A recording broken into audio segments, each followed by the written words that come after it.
Eh di parang yung broadcaster na babae. Yun, napanood ko yun eh. Kaya nga magkasintono sila Sen eh. Kaya kung magsalita pa naman yun eh, akala mo tumatakbo, hindi mo maintindihan, di ba? Oho. Subukan mo tumatakbo ka, nagsasalita ka, humihingal ka. Pagka yun eh, nagtatanong, humihingal eh. Ano? Kakapusing ka ng hininga nun, Sen. Kapag ako'y nakikinig doon, ako ang napapagod eh. Nakikinig lang ako, pagod na pagod ako eh. Kaya ayaw kong pakinggan yun eh. Ganun mo ba? Ang sabi niya, ay bakit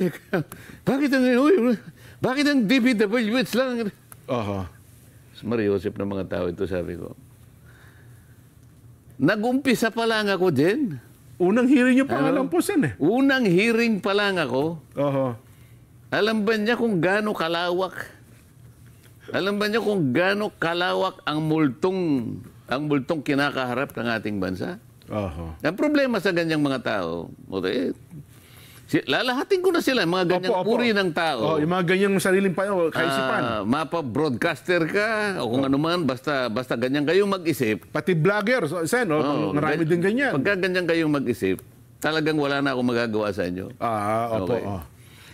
Eh, hindi naman kayo abogado kasi. Ang abogado kasi, bago magsalita, nag-iisip. Itong mga ito, nagsasalita, hindi nag-iisip. Ganyan yung mga yan. Mayroon po ano yung paglalarawan niyan, Sen. Paano ka mag-iimbestiga nang hindi mo muna ilalatag? Kumbaga sa korte, the predicate, sasabihin ng korte sa'yo, Counsel, you need to lay the predicate. Hindi pwedeng hindi ka mag-lay ng predicate. Siyempre. Ilalatag mo muna. Isa-isa mo ngayon.